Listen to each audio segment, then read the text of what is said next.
Good? Yeah. Okay.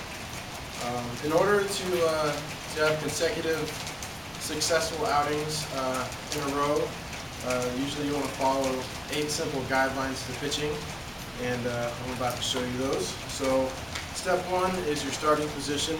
It's when no one's on the mound, we're going to do the wind-up. So it's your relaxed form. You can either start on the left side of the rubber or right side of the rubber. It doesn't really matter, whichever you prefer. I personally like to go on the left side of the rubber just because it makes me feel like I've got a little more room to work with the plate. So with on the mound, you can have one foot on the mound, staggered, or you can be straight up towards home plate. It doesn't really matter as long as you have one foot on the rubber. So nice and relaxed. You get your sign. You become stacked in the middle. Get your grip.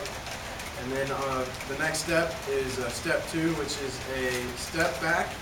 You can either step back this way or start your motion. You can step forward.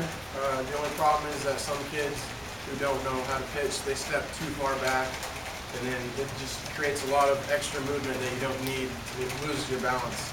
So, so I like to step forward just a little bit, not too much. So I just step forward with my step to start my wind-up. And then step 3 is your inward turn. So you want to be flush with the rubber. You don't want to be on top of the rubber. You don't want to be too far away from the rubber. You get called for a balk. So your inward turn, I'll show it to you in just a second. So step, inward turn, just nice and small. And then step 4 is your balance position. That's when you bring your knee up, stay. You want your toe pointed down. You don't want your toe pointed up. You want your toe pointed down. Athletic position. If you come up high enough, your knee should like naturally bend in its own place. So I'll go through this first 4 steps with you. So starting position, you get your sign. You step forward, back, whatever. Inward turn. Bring your leg up. And what I like to do, I like to have rhythm with my hands instead of. It just helps me feel in control of my body. So you can keep your hands down here if you want. You can keep them still. But I just like to bring them up with my knee just to create rhythm with my body. So your balance position, you want your toe pointed down, knee slightly bent if you come up high enough. And then step 5 is your hands break. So your hands usually break like on the way down with your leg.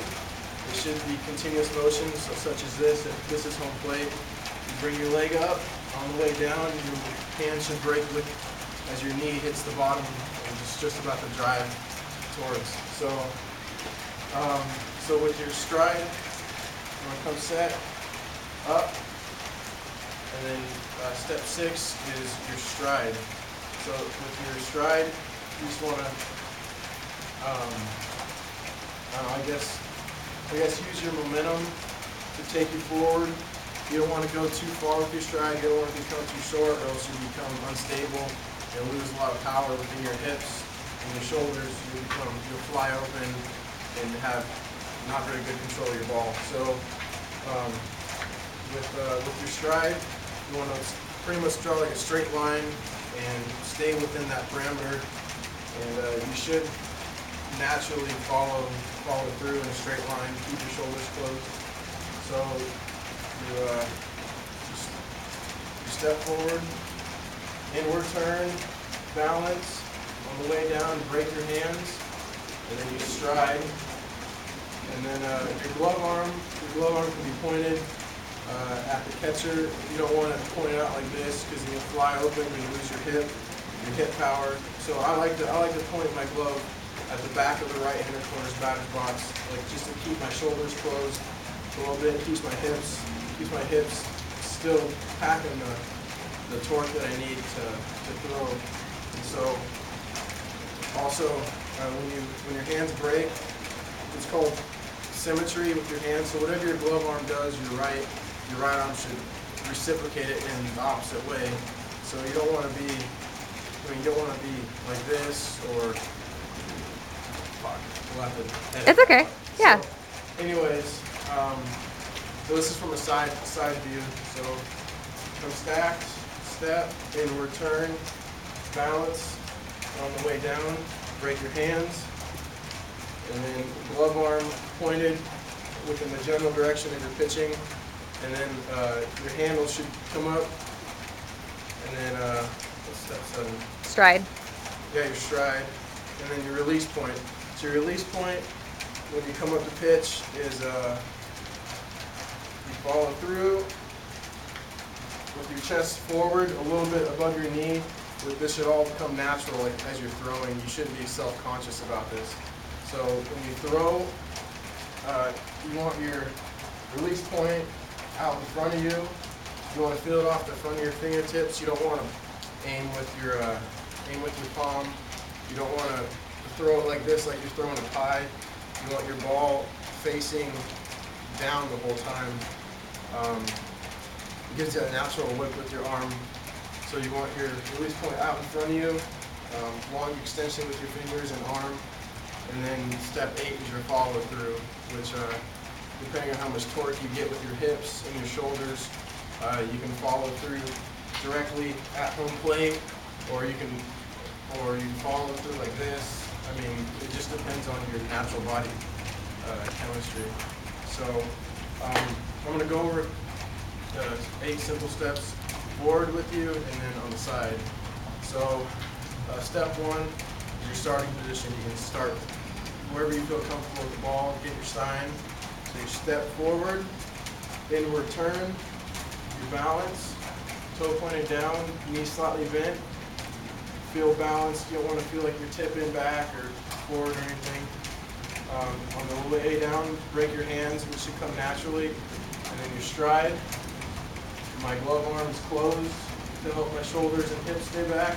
And on the way through, come through, release point out in front of you. Your shoulders should be out in front of your knee, and then come through, follow through. So I'll do that from the side. So stack, step forward, inward turn, balance point, toe pointed down. On the way down, hands break.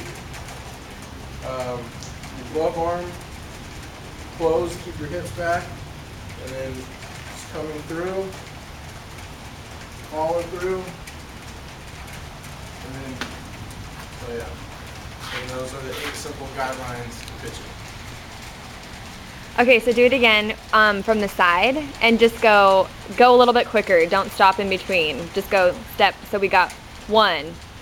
forward, step forward, 2, Okay. or whatever it is. And just go ahead and start from there. Yeah, from the side, because we can just clip it.